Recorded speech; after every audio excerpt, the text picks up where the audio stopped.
आपल्या कोकणी सरा किचन या यूट्यूब चॅनलमध्ये तुमचं स्वागत आहे। तर आज आपण आपल्या किचनमध्ये अंड्याचा एक प्रकार बघणार आहोत। तर ह्याच्या अगोदर अंड्याच्या खूप साऱ्या रेसिपी माझ्या चॅनलवर अपलोड केलेल्या आहेत। तर चला आपण लगेच रेसिपीला सुरुवात करूया। तर इथं आपण बघू शकता, मी इथं अंडी घेतली होती। 7 अंडी उकडून छान अशी त्याला फ्राय करून घेतले। लाल तिखट, हळद आणि मीठ घालून तेलामध्ये फ्राय करून घेतले। त्याच्यानंतर मी इथं एक वाटण बनवून घेतलंय। काजू 8 ते 10 काजू आणि भाजलेला कांदा, जो आपण फरिस्ता बनवतो बिर्याणीसाठी, तो कांदा मी भाजलेला अशी याची पेस्ट करून घेतली आहे। त्याच्यानंतर 3 टोमॅटो आणि आलं आणि लसूण ह्याची एक मी पेस्ट करून घेतली आहे।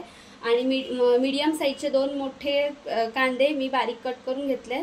आणि लाल तिखट, हळद आणि घरगुती गरम मसाला घेतलाय। थोडासा मी तळलेला कांदा बाजूला काढून ठेवला। लगेच आपण फोडणी करून घेऊया। तर ज्या पातेल्यामध्ये मी अंडी फ्राय करून घेतली होती त्याच तेलामध्ये आता आपण लगेच फोडणी करून घेणार आहोत।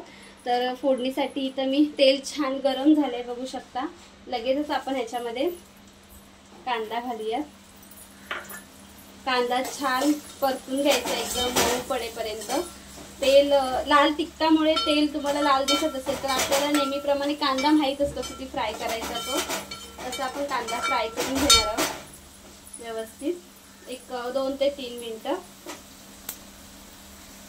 तर कांदा छान परतून झाल्यानंतर आपण त्याच्यामध्ये टोमॅटो, आलं आणि लसूणची जी पेस्ट बनवली होती ती घालायची। तुम्हाला जर हवं असेल तर तुम्ही आलं आणि लसूण वेगळं सुद्धा पेस्ट बनवू शकता, पण मी ह्याच्यामध्ये डायरेक्ट केली पेस्ट।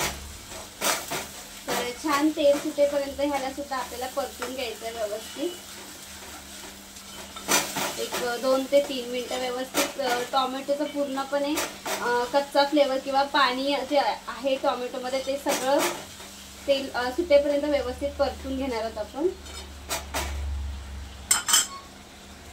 तर बघू शकता छान असं त्याला तेल सुटलंय। त्याच्यानंतर आपण जी पेस्ट केली होती काजू आणि कांद्याची ती सुद्धा घालायची, त्याच्यामध्ये परतून घ्यायची।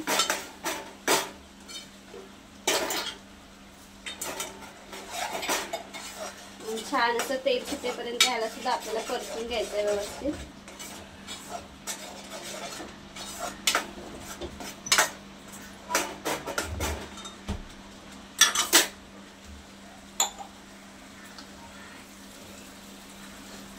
लगेचच आपण त्याच्यामध्ये सुके मसाले घालणार आहोत आणि दुसरा कुठलाही मसाला न वापरता हे झटपट असं आपण छान अशी अंडा कढी किंवा छान असं अंड्याची एक वेगळ्या पद्धतीने भाजी आपण करतो।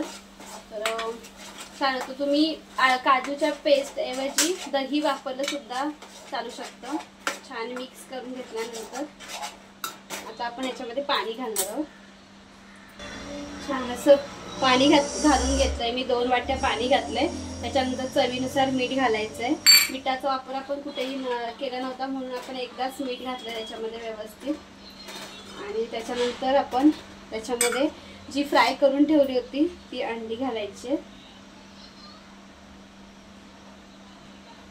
तुम्हाला हवी असेल तर तुम्ही याच्यामध्ये कसुरी मेथी सुद्धा घालू शकता।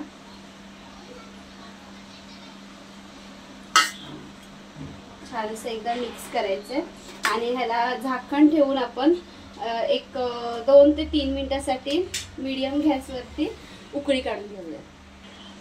छान अशी उकळी आल्यानंतर आपण याच्यामध्ये तळलेला कांदा घालायचा आहे, एकदा मिक्स करायचं आहे आणि गॅस बंद करून आपल्याला छान असं चपाती बरोबर, भाकरी बरोबर किंवा तुम्ही रोटी, नान किंवा आपला जो जिरा राईस जो असतो त्याच्यासोबत सुद्धा खाऊ शकता।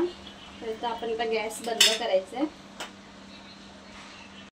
छान अशी आपली अंडा कढी आपण छान सर्व करून घेतली आहे। तर बघू शकता किती छान दिसते। तुम्हाला जर हवं असेल तर तुम्ही ह्याच्यामध्ये कसुरी मेथी सुद्धा वापरू शकता आणि नक्की ट्राय करा। तुम्हाला आजचा हा आपला अंडा कढीचा व्हिडिओ कसा वाटला हे नक्की कमेंटमध्ये सांगा। व्हिडिओ आवडला असेल लाईक करा, शेअर करा, चॅनलला सबस्क्राईब करा आणि बेल आयकॉन दाबायला विसरू नका।